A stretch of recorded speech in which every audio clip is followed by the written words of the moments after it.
Good morning and welcome to the June 4th Commission meeting. If you'd stand and I'll lead you in Pledge of Allegiance.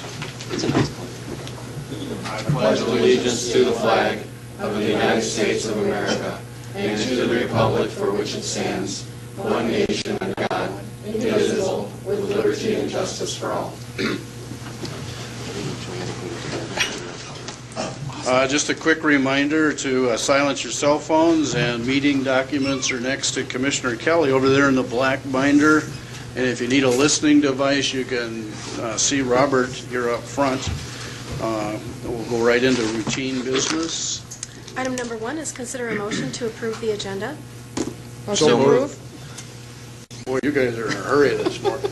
We have a motion and a second to approve the agenda. I would like to make just an addendum and combine 7C and 15 together into 7C, if you will. So moved. Second. We have a motion and a second to amend the agenda. Those in favor say aye. Aye. Those opposed, motion unanimously passes. Item 2. Item 2 are approved County Commission minutes of 5/28/2013 and the joint minutes of 5/28/2013. Move approval. Second. We have a motion and a second. Any corrections or changes? Those in favor say aye. Aye. Opposed, nay. Motion unanimously passes. Item 3 are bills to be paid in the amount of $1,455,654.74. Pay the bills with a comment. Second. We have a motion and a second with a comment. Commissioner Barth. Thank you, Mr. Chair. Today's bills include purchasing 5 patrol cars for the Sheriff's Department at just under $22,000, $200,000 in large construction things for the Highway Department, and $807,000 in debt service, which happens here and there. And additionally, I guess we had 4 months worth of bills for the mobile crisis team, which was about $10,000 a month. Thank you. Any other comments, questions? If not, those in favor say aye. Aye. Opposed, nay. Motion unanimously passes. There are no reports today. Item 5 is personnel. A is to approve the routine action. I'll move routine action. Second. We have a motion and a second to approve routine action. Those in favor say aye. Aye. Opposed, motion unanimously passes. Item B is to recognize significant employee anniversaries for June 2013. Carrie Deaver. Good morning. I have 2 items for you today. The first is to recognize the significant employee anniversaries, and we have, I think, the first time I've ever seen 40 years of service. So we'd like to congratulate Norma Erickson in the Treasurer's Office. It's my understanding that she is not present today, but wherever you are, Norma, we thank you for that. John Harris, who's a Deputy Sheriff Sergeant in the Sheriff's Office, also celebrating a significant anniversary at 25 years, and I'm not seeing John either. Okay. David Oswald from Facilities is a groundkeeper for us, celebrating 20 years of service, and I don't believe he's with us either. Julie Ellis Brew from the museum, however, celebrating 15 years of service, is with us. So congratulations, Julie. I don't know, do you want to say a few words? Did I put you on the spot? But thank you so much. I've really enjoyed my tenure here at Dutchess County. It's a great place to work, and of course I love working with the museum. Thank you. Thank you, Julie. Thank you. And then we also have Doreen Jansen, who's a correctional officer at the jail, also celebrating 15 years with us. So our congratulations to her as well. Thank you. Thanks. Item C is to recognize volunteers in county government for May 2013. Again, this morning, I have a very long list, over 200 volunteers for May, so our sincere thanks goes to them. Thank you, Carrie. Thank you. Any other comments or questions? If not, we'll go to item 6. Item 6 is application for abatement. Diane Rickma. Good morning, Diane Rickma, Deputy Director of Equalization. Parcel number 22110 is requesting an abatement for $703.61. The property became 100% exempt October 1st of 2012. Any questions for Diane? Do we have a motion for And a second? Motion to approve the abatement. Second. A motion to approve the abatement and a second. Any other comments, questions? If not, those in favor, say aye. Aye. Opposed, nay. Motion unanimously passes. Thanks, Diane. Item 7 are notices and requests. A notice from the South Dakota Department of Health of disinterment, reinterment permit issued for the remains of Alyssa Hawk. Item B is a notice from the Sioux Falls Area CASA Program of intent to conduct a fundraising raffle to support CASA program, the drawing to be held on July 5th, 2013. And item C is a notice from the Sioux Falls Jaycees of an intent to conduct a fundraising raffle on July 4th, 2013 at the annual fireworks celebration on the W.H. Lyon Fairgrounds. Thank you. Amy was here. She took off. Any questions about those? If not, I'd like to invite Travis to come forward and discuss item 7C. Ken, do you have some comments? Commissioner, on the two notices for the raffle, that is really, they don't require any action on your part, and that those are strictly notices pursuant to state law that these organizations are going to conduct a fundraising raffle, and the only time it becomes an issue is if you have an objection. And I have yet to see that happen in my tenure here. But these are just simply notices posted for public information. Thank you, Ken. I'd like to go to item 7C, if we would. And 15 is what I meant to say, which we replaced with in place of 7C. So, good morning, Travis. Good morning.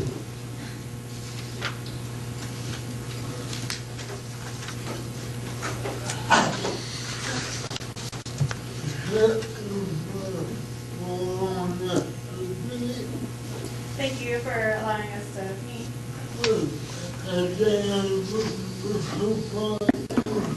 Again, I'm with the Sioux Falls Jaycees. Can you step to the microphone, please? Oh, Thank you. sorry.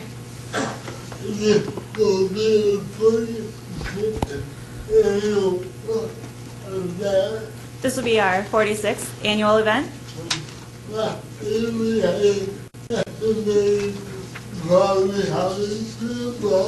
Last year we had an estimated 12,000 people. On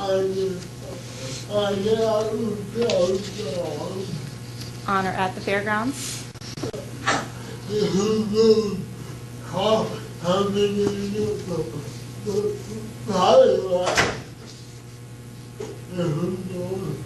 And who knows how many were in the parking lot. And all around.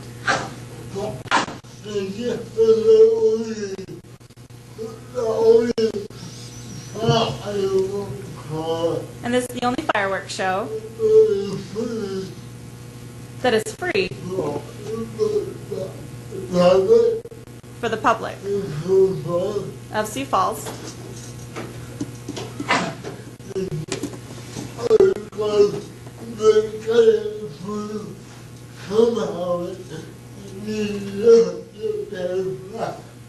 And of course, somehow it needs to be paid for.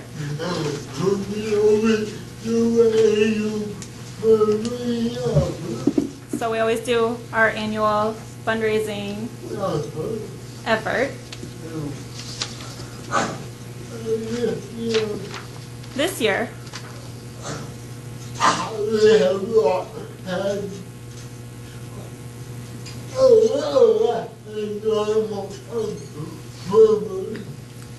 we have had a little less than normal come forward.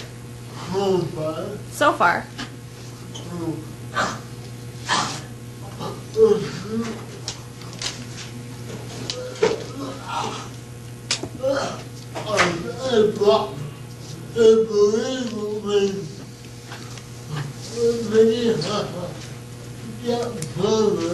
I believe when Minnehaha stepped forward,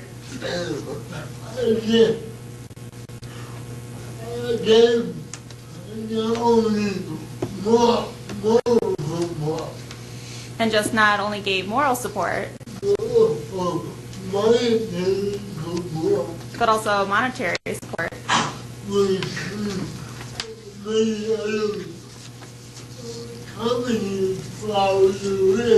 We've seen many other companies follow your lead.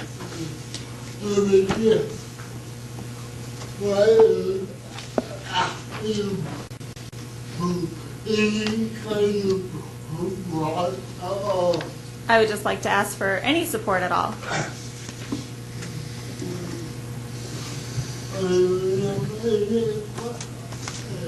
Are there any questions?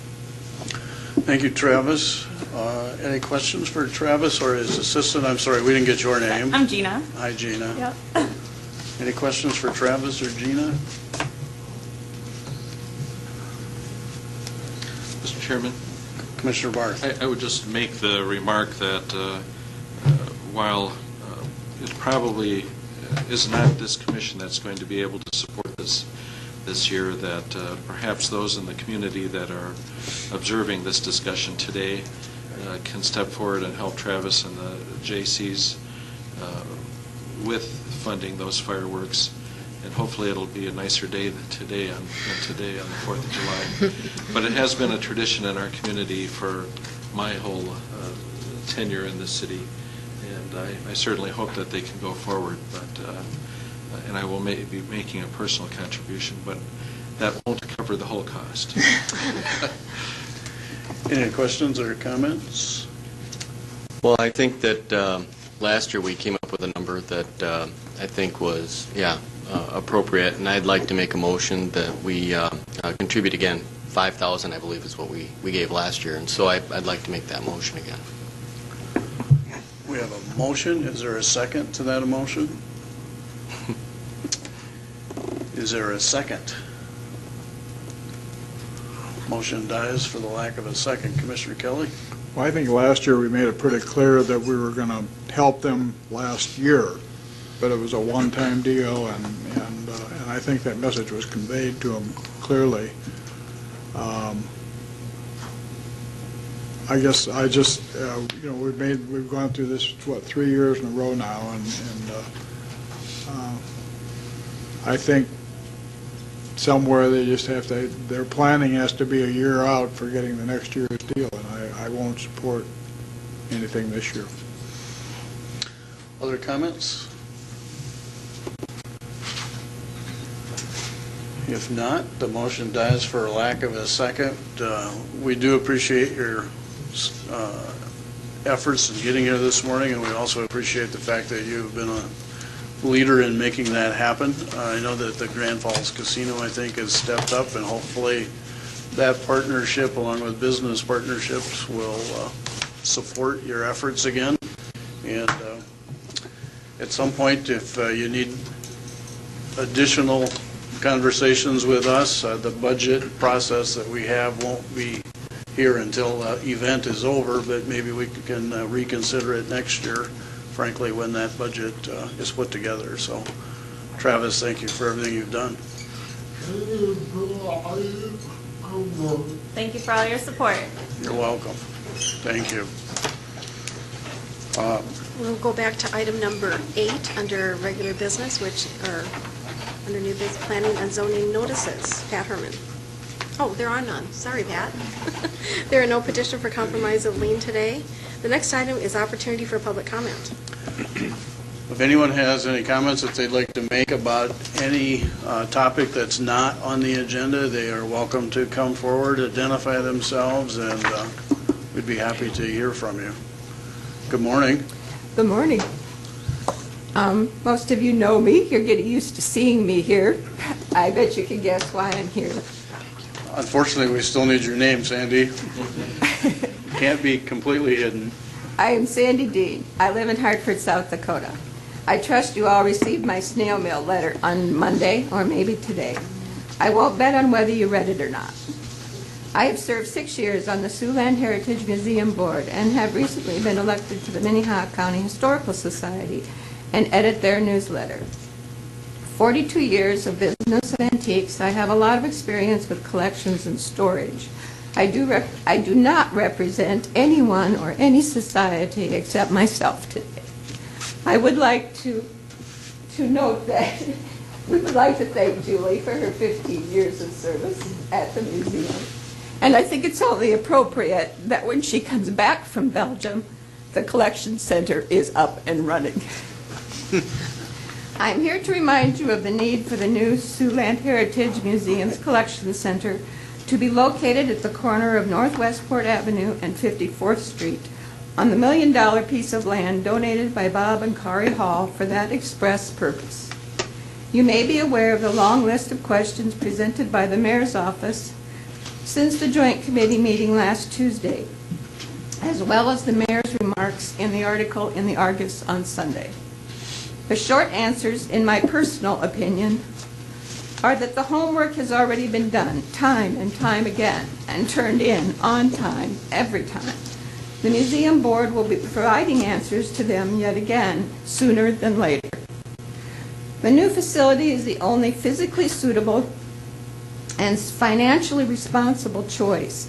It is the only answer for the relief of the structural strain on the old courthouse museum, while giving the artifacts the climate controls they need to extend their longevity, while being totally accessible to the public and in the most efficient plan to serve future needs as well.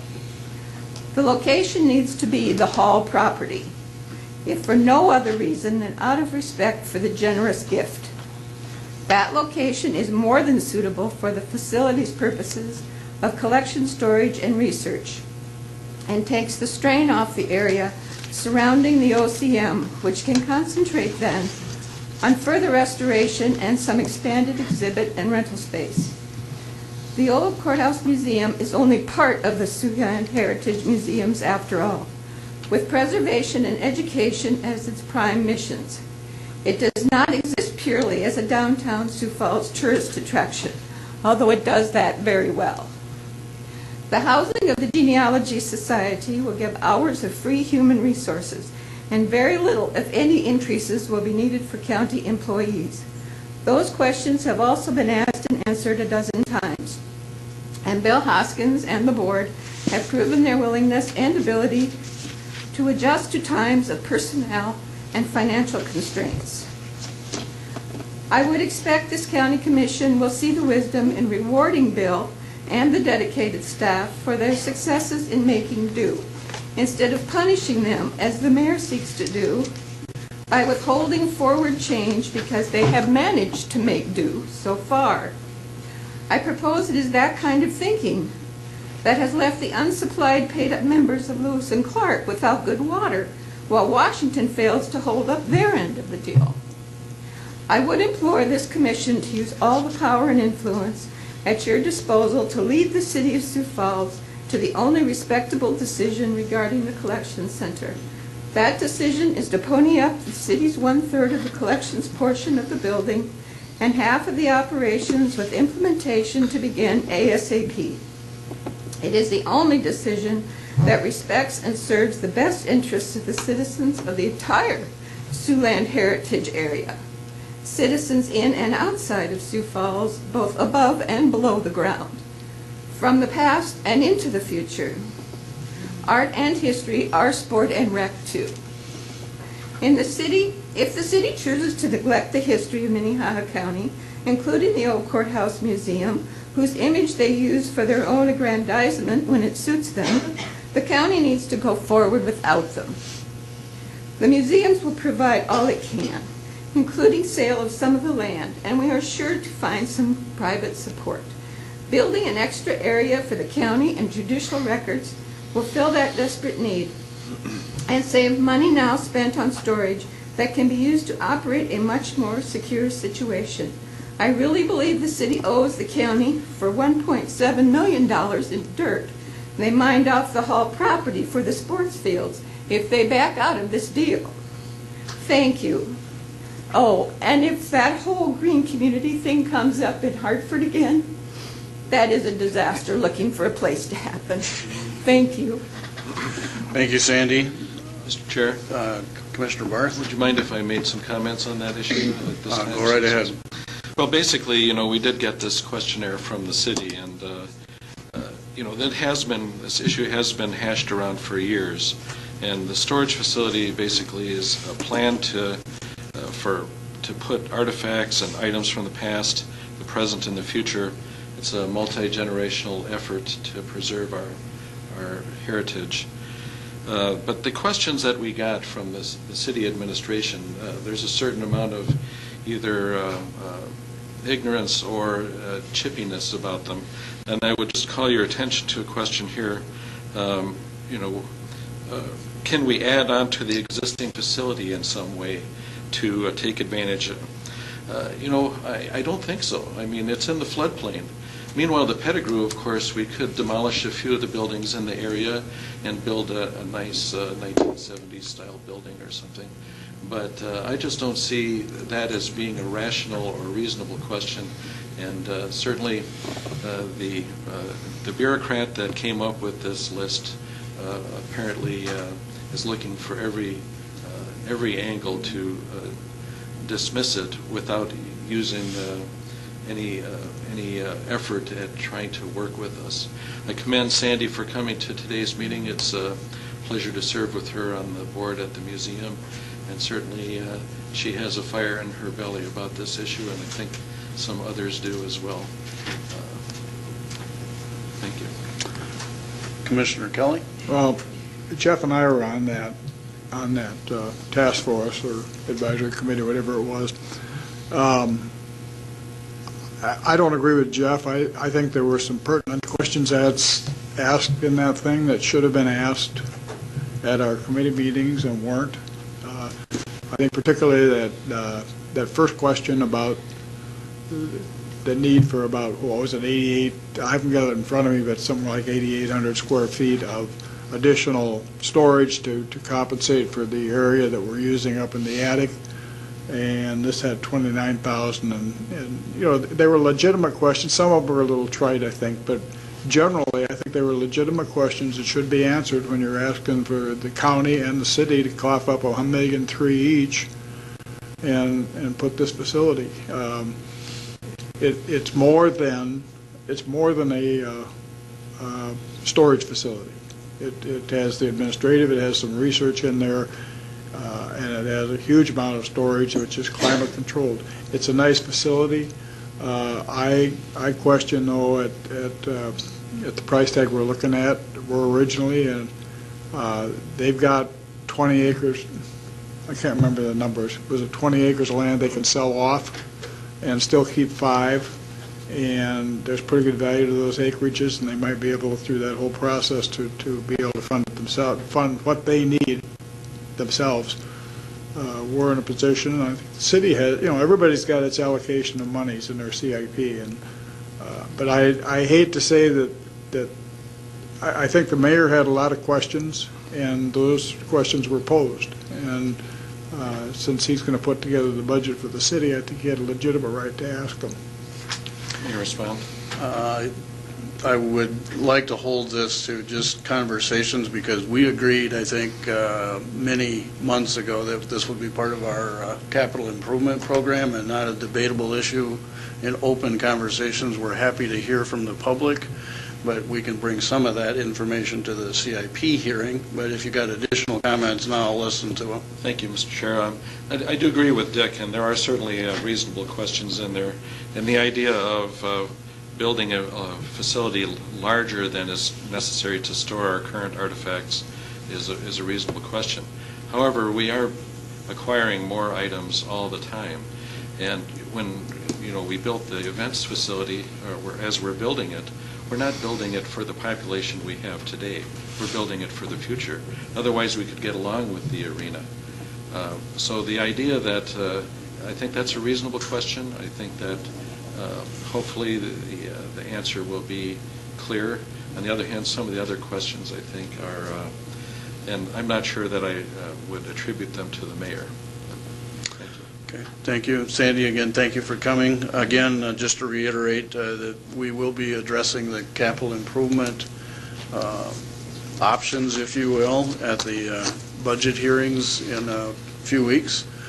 This will be one of at least 4 or 5 that I think have been proposed, and like everything else, we will prioritize those and decide how we're going to handle it. But thank you for your input at this point, and I'm sure we'll hear from you again in that process.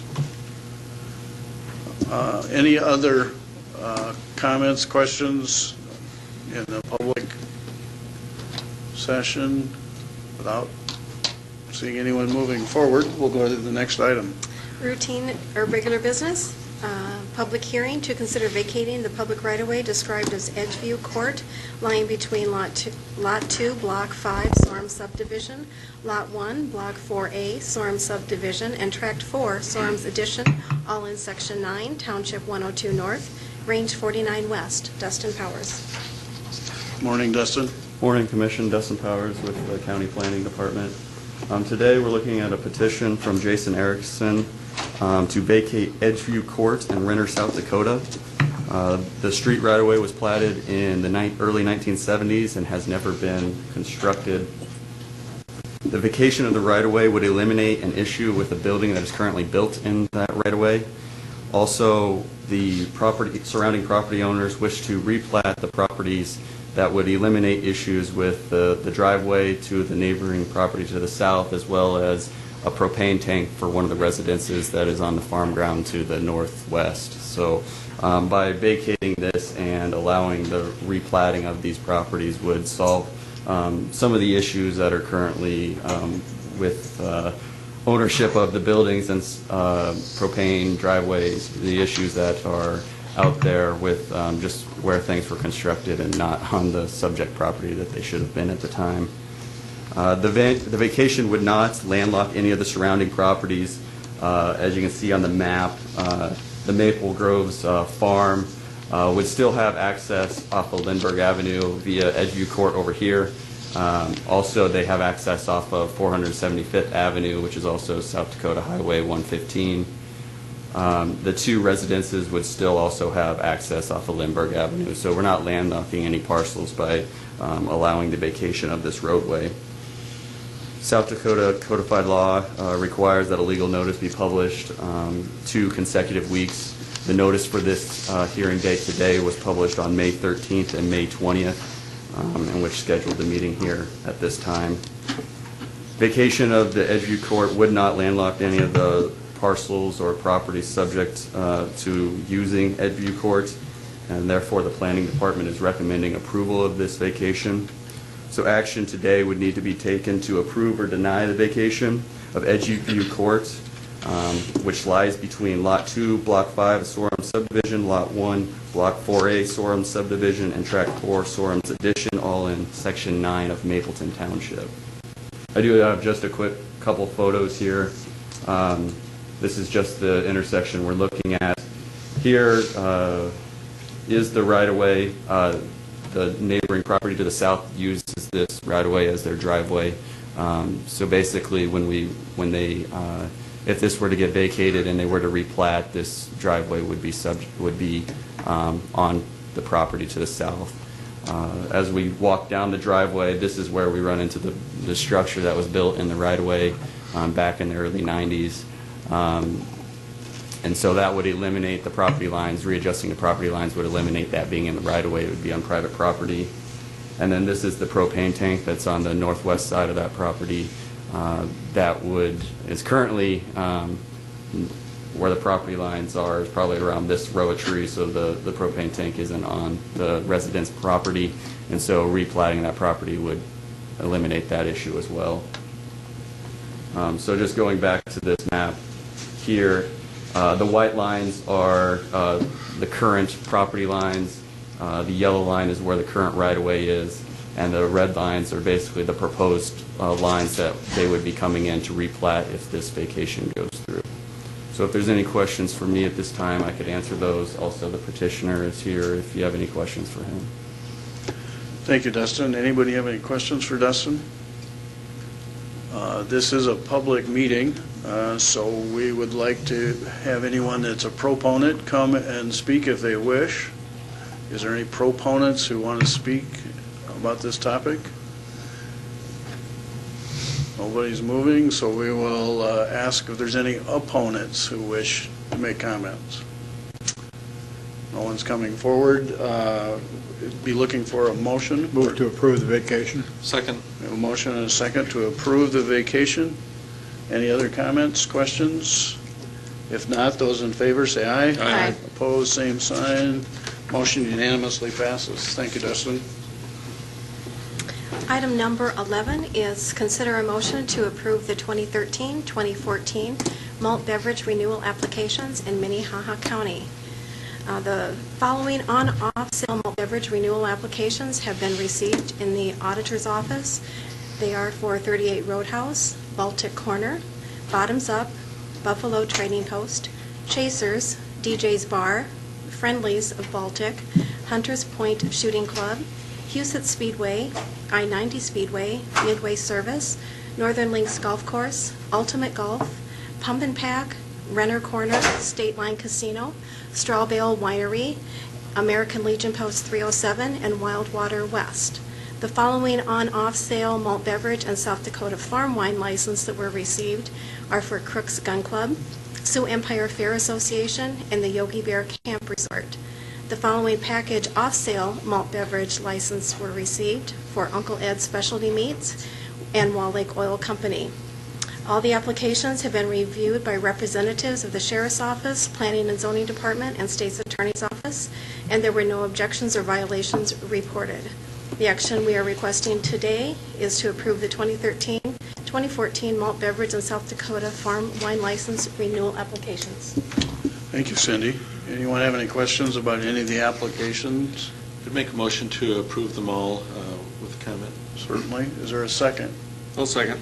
We have a motion and a second. Commissioner Barth? I'm just very happy that none of these places have been in violation this past year.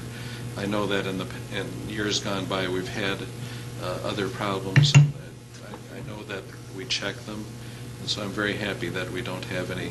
I will say I was at a place recently where they had a sign that they check anyone under 40, and they didn't ask me for an ID, but she did say that she's had a couple people that looked kind of sketchy who didn't have driver's licenses at all, and she didn't sell anything to them. Anyway, I like it. Thank you. Any other comments, questions? We have a motion and a second to approve the list of applications. Those in favor say aye. Aye. Opposed, nay. Motion unanimously passes. Item number 12 is a review of proposals for inmate phone video visitation systems in Minnehaha County Jail and Community Corrections Center, and consider recommendation for contract award. The proposals were received on April 17th, 2013. Warden Jeff Gromer. Good morning. Jeff Gromer. I'm the warden at the jail. Just here today, ask you to review the proposal offered by IC Solutions, and we'll be making a recommendation to sign a contract with IC Solutions concerning the jail inmate telephone and visitation contract. We currently have a contract with a company by the name of Securus that was formerly known as Evercom. That contract has been in place since roughly 1998. In April of this year, we received the proposals through the RFP process from various companies, and after reviewing the proposals and a couple of demonstrations, we are confident that IC Solutions is the best, offered the best proposal and has the best contract arrangements for both the county and the inmates. The contract is for 3 years, and then will automatically renew on a yearly basis unless either participant, us or IC Solutions, would provide 90 days notice of an intent to end the contract. IC Solutions will provide and maintain the equipment. Some of the other things of note in the contract were IC Solutions will provide or work with us on providing an interface with our current jail management software system, which is a substantial piece of the puzzle. The fees associated with IC Solutions were the most reasonable for both the county and the inmates. There are no surcharges per se with IC Solutions proposal. The limited number of fees consist of a $2.49 collect call billing statement fee or a $7.90 prepay service fee, and the only other fee associated would be a $2.99 refund fee. Beyond those fees, the only cost to the inmates would be 25 cents per minute for phone calls, which they'll pay the county for the term of the initial contract, 43% commission rate on that. And the video visitation would consist of a 35 cent per minute video visitation fee, which we will receive a 50% commission on those. Again, of the proposals we reviewed, those were the most reasonable for the county and the inmates as well. IC Solutions was very confident in their estimates and will be guaranteeing us a commission based off a $400,000 gross revenue amount, which comes in roughly at $170,000 for the county. Our 2012 revenue amounts were just a little over $115,000. Thank you, Jeff. Does anyone have any questions for the warden? Commissioner Barth? Warden Gromer, you and I briefly discussed the pending FCC regulation of this part of the prison industry, and you mentioned that ICC is fully competent or is understanding that issue and ready to help us on it? Absolutely. It was discussed in their proposal, and the fee structure with IC Solutions is very reasonable with the lack of the surcharges and the straight minutely rate. And we're not making enough money on our share of these sales to cover the cost of incarceration, are we? I know. Any other comments or questions? If not, I'll just make one. I think that when the contract I looked at was reviewed, there's a significant change in the guaranteed revenue that we're receiving from IC Solutions. So this is a very wonderful deal for us because the percentage of increase is frankly very significant. So we're thankful for that. Any other comments? If not, I'd be looking for a motion. So moved. Second. A motion and a second, I'm assuming, to approve the contract with IC Solutions. Any other questions? If not, those in favor say aye. Aye. Opposed? Nay. Motion unanimously passes. Thank you. Mr. Chairman? Yes, sir. You know, on this issue, I was just reading this week that the FCC is looking at making, as regulating this to make it more just and reasonable nationwide, and I would like us to consider whether we should write a letter to the FCC explaining our position on things. I think we're running this well enough, and we don't need them to tell us from Washington, D.C. how to do this. Any other questions? Any comments for Jeff? Obviously not. For right now, we'll move ahead and we'll reconsider item number 13. Consider a bid award for County Highway 142 pavement restoration and concrete joint repair, and authorize the chairman to sign contracts. Bids opened May 29th, 2013. DJ Boothie. Good morning, Commissioners. DJ Boothie, Highway Superintendent.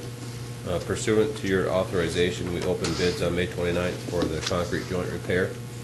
The engineer's estimate for the base bid was $430,000, and for the alternate was $115,000. Bids were received by two different contractors, the lower of which was TNR Contracting, $336,133.05 for the base bid, and alternate A was $108,220.80, for a total of $444,353.85.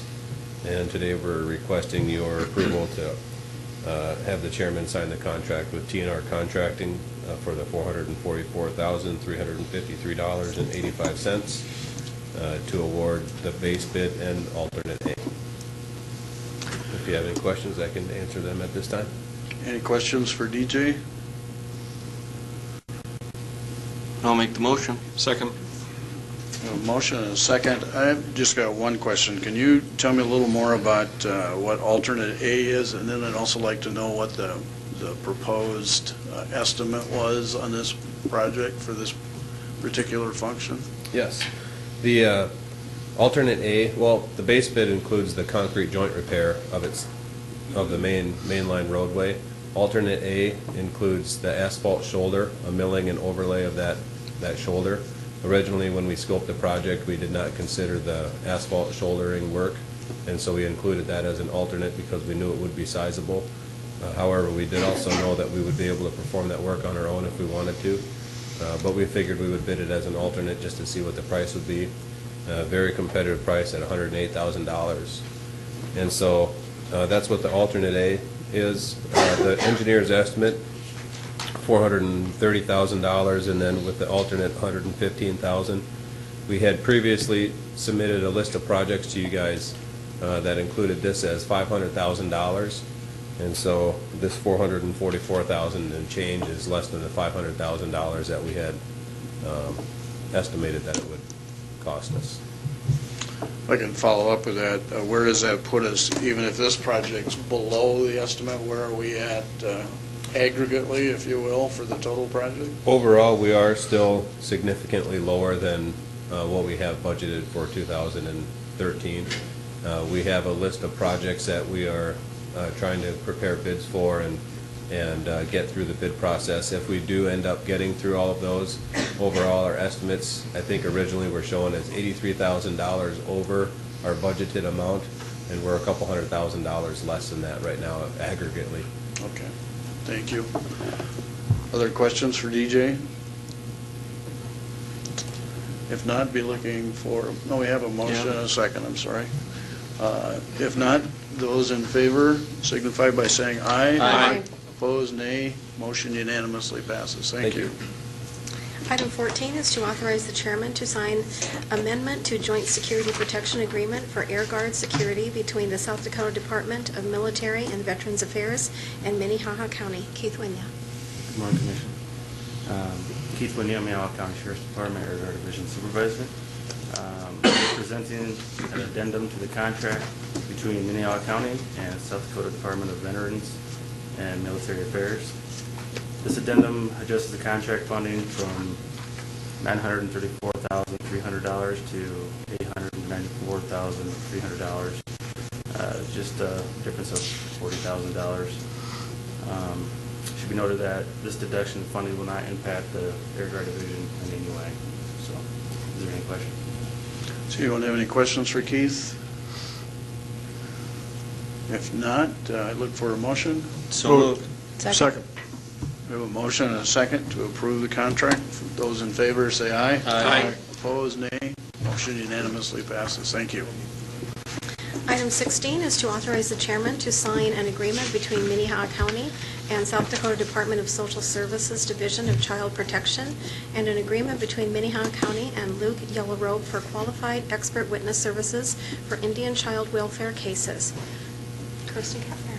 All right. Thank you, Commissioners. Before you this morning, we have two proposed contracts for your consideration.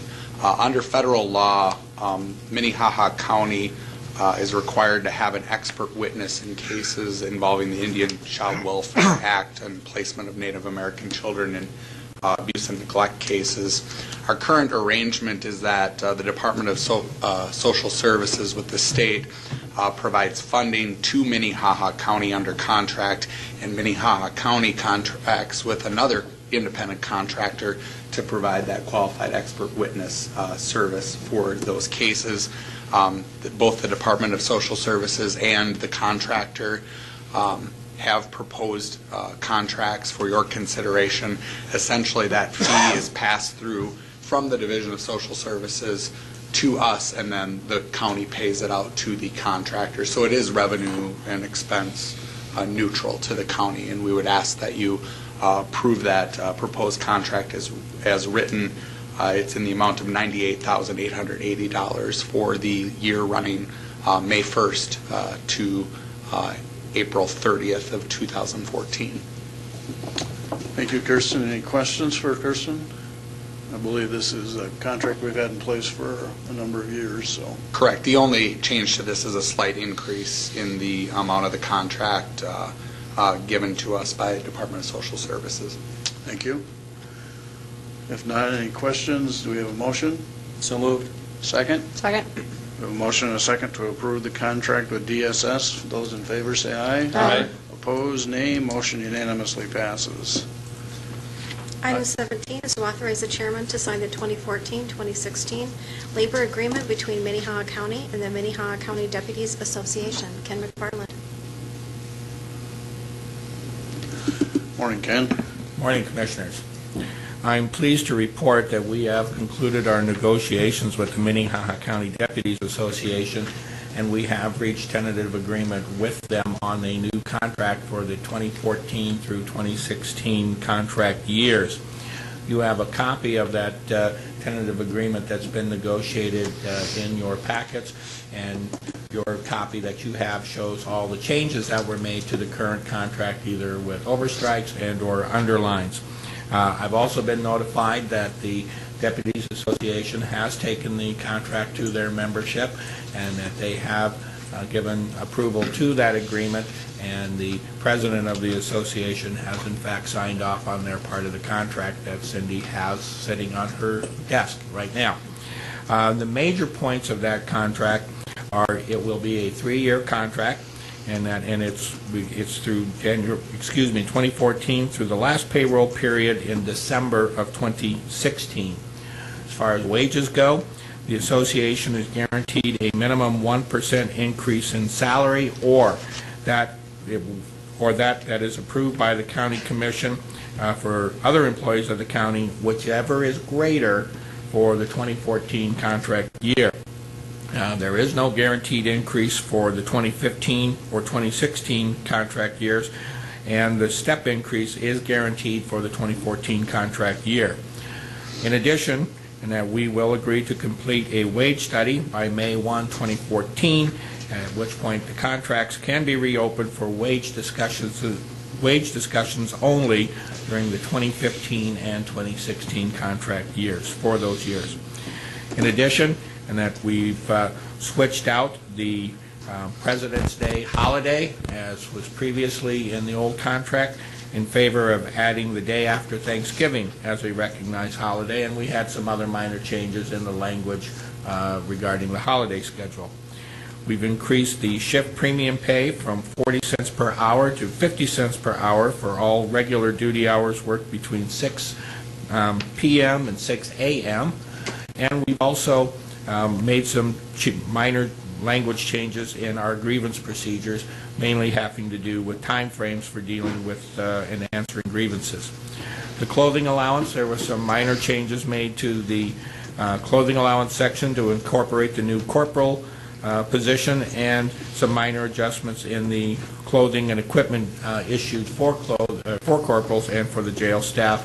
And I do want to also point out that the current clothing allowance, it does increase by the same amount of the increase that you agree to for wages for each year of the contract. Those were the major changes in the contract. I'd like to take the opportunity to thank not only the county's negotiation team, which consisted of Michelle Boyd, myself, and Carrie Deaver, but the Deputies Association team as well, with Ryan Qualseth and Brian Moore and Joe Bosman, and that I found it to be a very productive negotiation session with those individuals. I know the president of the association is behind me right now in the other room, if there is, and he's just simply sitting there in case there's any questions you might have of him.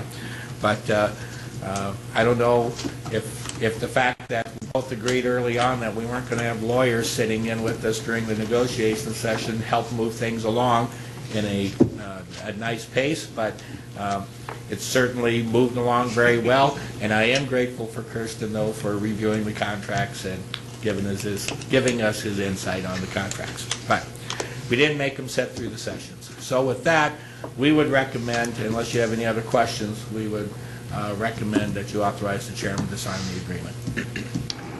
Thank you, Ken. Anyone have any questions or comments? I would just like to reiterate what you said about the team, both sides. Ryan's leadership with the Deputies Association in that particular group, and yours and Michelle and Carrie's input, frankly, made this feel like the most informal and friendly negotiations that I've seen in the last couple of years that I've been around. And we really appreciate the association's support.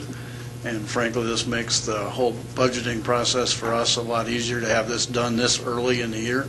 So thank you for all your work, because it does make a huge difference to all of us from a labor standpoint and from, frankly, a relationship standpoint. So thank you. And Ryan, thank you. Could I get a motion? Move to approve. Second. We have a motion and a second to approve. Any other comments, questions? Those in favor, say aye. Aye. Opposed, nay. Motion unanimously passes. Thank you. Item 18 is to authorize the chairman to sign contract between Minnehaha County and Beatty Forsyth HVAC to replace 2 unit heaters in the WH Line Fairgrounds Expo building. Ken McFarland. Commissioners, your 2013 building fund contained an allocation of $140,000 to do some repair, replacement, and the balancing of the air handling system in the Expo building. You've already awarded 3 contracts to do that separate work, and those contracts total out of that $129,585. In addition, will remind you that that allocation also has $20,000 for asphalt work to be done out at the fairgrounds, and the building committee has considered a change on that because of the asphalt work done by the city to allow the fairgrounds to use that money for some other building purposes out there. During the work for the air handling system, they identified 2 unit heaters, 2 existing unit heaters out there that also needed to be replaced.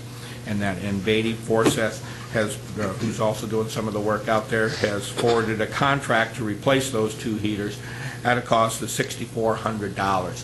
That $6,400 is still well within the budgeted amount for the total work associated with the air handling system of under $140, and we would recommend that you authorize the chairman to sign that contract. We're bringing these contracts to you for this project because this is out of the building fund, and of course the county maintains control over the expenditures of those funds out at the fairgrounds.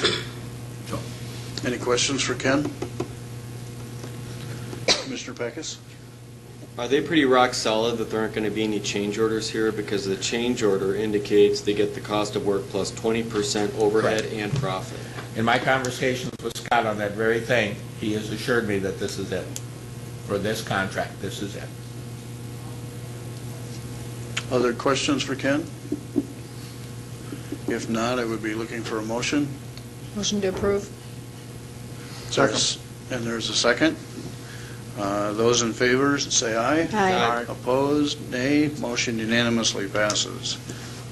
Item 19 is to authorize the chairman to sign a request for amendment to grant number 1112-302, Southeast Technical Institute Workforce Development Block Grant for CDL training program. Ken McFarland. Commissioners, last year you had agreed to sponsor a community development block grant for workforce development project over at the Southeast Technical Institute. That training program was for the Class A CDL certification program.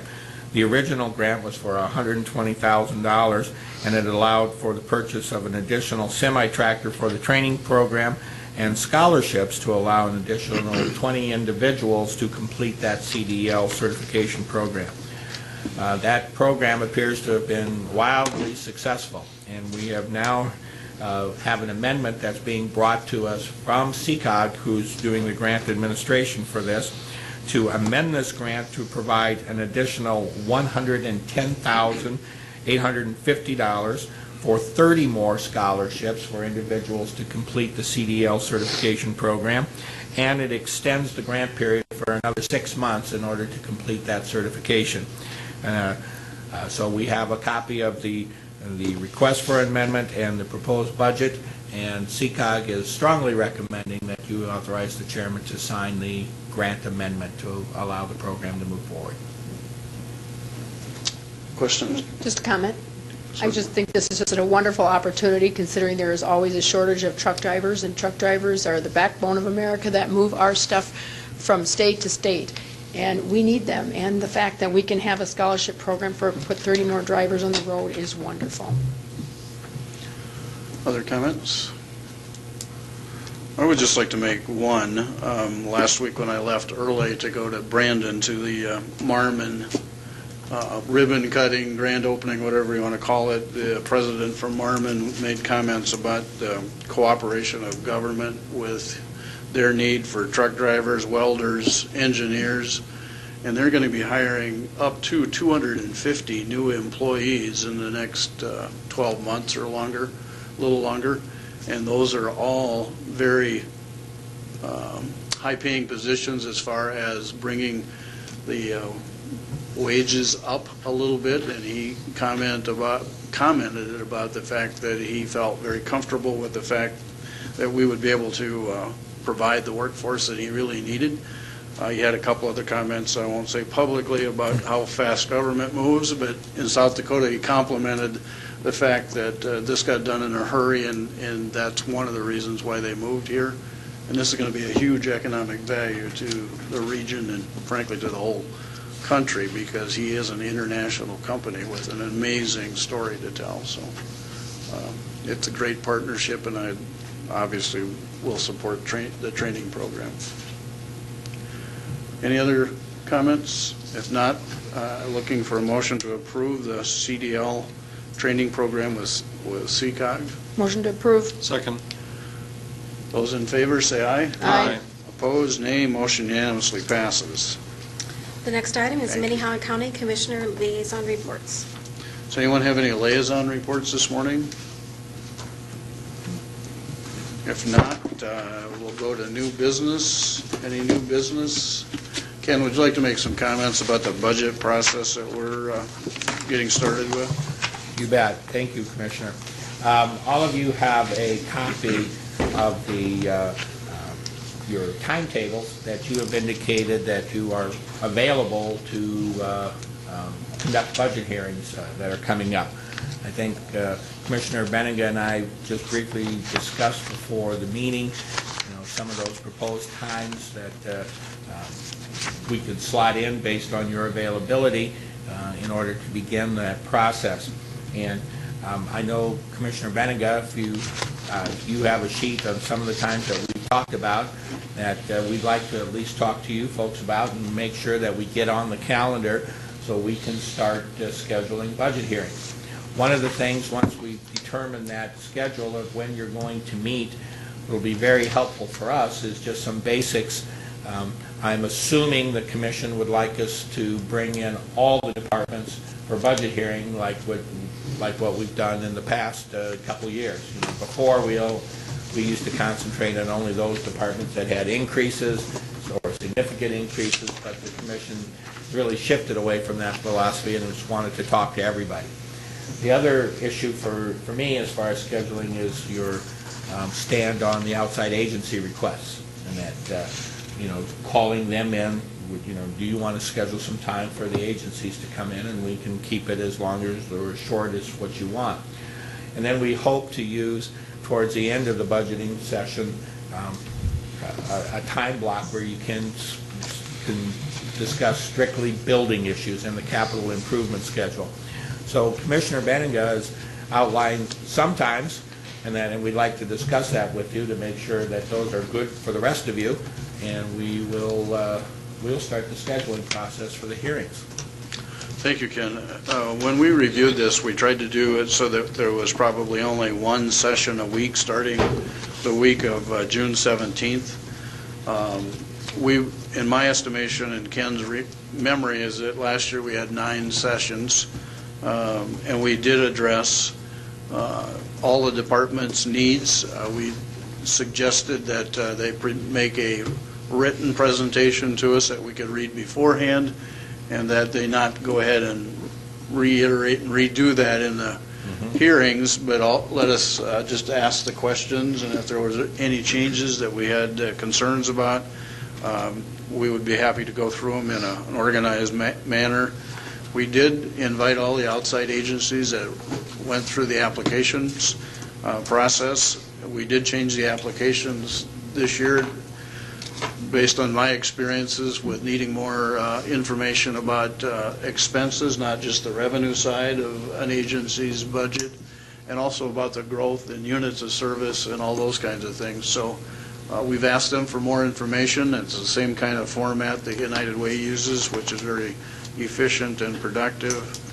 And then as what Ken indicated toward the end, and probably the last session before we get involved in maybe some finalization of the budget, is to address the building projects, because that obviously is a significant dollar amount, and we're going to have to prioritize some of those needs at that point.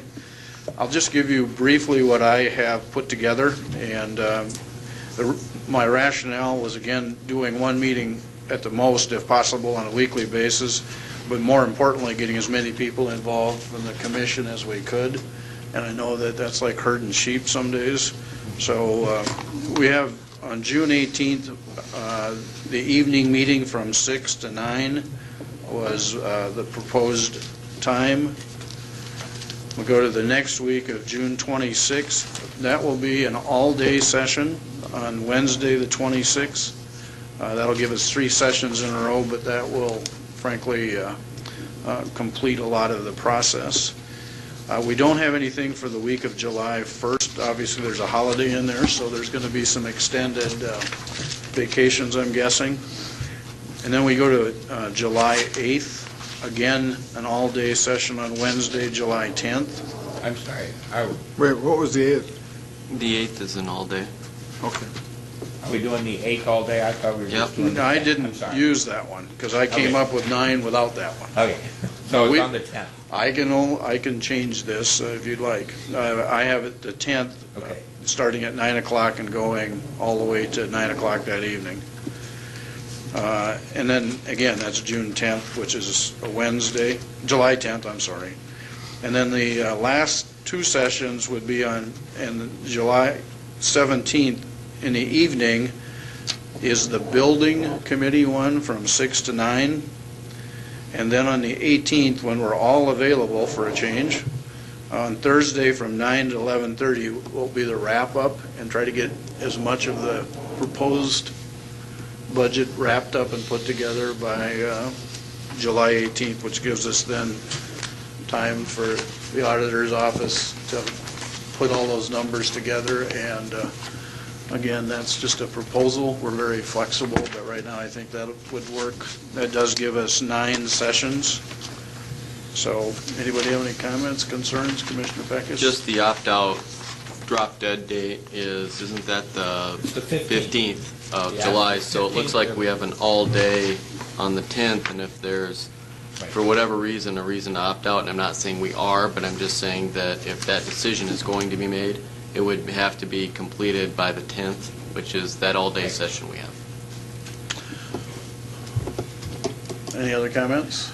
We would use that first session on the 18th, and that's typically what we would use for our initial budget presentation and saying, here are the numbers, here are the percentages of increase, this is where we see increases in personnel, in the outside agencies, et cetera. So we present all that. I don't anticipate that should take more than an hour to go through that info.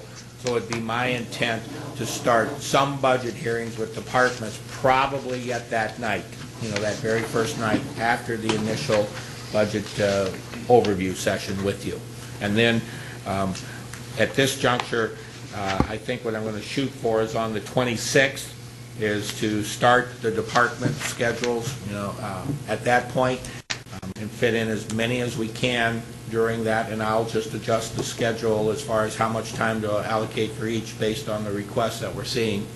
And then we will, on the 10th, I'd like to use later in that afternoon and into the evening for the agency requests and that. And then on the 17th, we'll use for the budget, or the building fund and the capital improvement. And then, like I said, on the 18th, we will, that's kind of a wrap-up session to catch up anything we need to do. Any other questions, comments? Mr. Chair. Commissioner. On the 18th, I would love to be here, but my brother from Fiji is flying in with his family at 5:30. And if that's delayed, certainly we'll be here. Well, we'll be meeting at 9 o'clock in the morning. Oh, I thought it was the 18th that I couldn't make. It says all available. Oh, okay, I'll be there, yeah. All right. Sorry. Good, no problem. Question, Commissioner Kelly? I like what you proposed, and if we settle on it, could we do an outlook? Whatever, an outlook report, the one that goes into our calendar. Right. And on them, and then also could you give us a synopsis of what you just said in writing so we can look and see, but we'll have it in our calendar and then Sure. we can look and see to that. Yep, I'll be happy to. And then one other question. Certainly. On the outside agencies, was the indication to bring them all in, or could we select those that we want to talk to?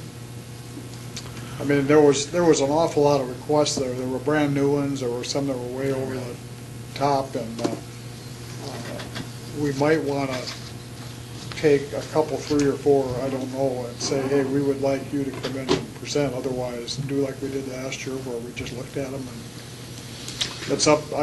Ken had a comment, but I think I'll follow up when you're done. Well, as far as new requests, I think what I remember right, and we have it on Dropbox for you right now. All the outside agencies are there. I think as far as new requests, there's only 2 or 3 in that, as far as new agencies that I haven't had requests before. But there were some big increases. There were some big increases, and that, of course, one of the biggest increases is simply a shift from one budget to the outside agency budgets, and that's the IBC contract, and that with Carroll Institute. I mean, that's presently in my budget, and I'm for 2013 as a supplement because of, the date of that agreement, and we're looking to move that out as a standalone on its own. And that, typically in the past, we've allocated 10, 15 minutes for each of the agencies to make a presentation and a pitch. And I can tell you, you buy yourself some enormous goodwill by allowing that time in order to have them at least make that presentation. And we can limit it. So what did we do last year? You called them all in. Okay. But we only gave them, an hour or something for the whole group, or? Oh, no, like I said, it worked out to about 10, 15 minutes per agency, but we'll break it, we can limit it to as much as what you would like to do. What we did last year, I thought worked. Okay. So that's what I was going to say, is that I thought last year went fairly reasonable. It did. And everybody had an opportunity to make their presentation, and maybe some of the decisions weren't made till the final day, but we all heard from each one, and we became aware of some of the things that they do for us. And one of the things we'll just have to reiterate as we go through this, because you're really doing, 2 really long day sessions, I mean, they're going to have to make themselves available to fit your schedule. And I mean, we don't have a lot of options for other times that don't work for them, and that these are the days that we're doing it. So, and if they can't meet those days, then perhaps they don't have a hearing, because unless I can make an accommodation on one of the other open days. Other comments? The other thing that I would say is, if you remember right, last year Monty Wanenbach and IT made some significant changes in information that we received. He's continued to enhance that. We have the Dropbox for the outside agencies. We've got history now on our laptops for, I think going back, was it 3 years? At least. At least, plus the current year and the proposed budget for 2014. So the information is all electronic. It will give us plenty of opportunity to look at that stuff before we get into the public conversation. So we have all the facts, all the history. It should go relatively quickly. Now, like I said, in your budget material now, you have all, in Dropbox, you should have all of the outside agency applications that have been submitted, along with it's a recap sheet of all the requests and, the increases that we've seen. And that by next week, towards the middle of next week, we've got all the budgets in, we've got the department's budget numbers plus their narratives. We will be loading those particular sheets into Dropbox. They're not there yet, and that because we just wrapping that up as far as the collection. But they should be in there by the middle of next week before you start your hearing processes. We will have those, so you'll have almost a week to start looking at some of that stuff before you even step foot into the budget hearing. Thank you. I think we're ready to just go ahead and publish that and make that happen. And yep, we'll do that. Ahead of time, Darlene and Rich, we we're sorry for abusing you during that process, so just let us tell you right up front, we appreciate the fact that you do need to put in a lot of extra time. Any other questions? If not, any old business? We do need to go into executive sessions for a legal briefing with attorneys and a personnel issue. So Move adjournment into exec session for legal briefing and personnel. Second. We have a motion to go into exec session for legal briefing and personnel. Those in favor say aye. Aye. Opposed, nay. Motion unanimously passes.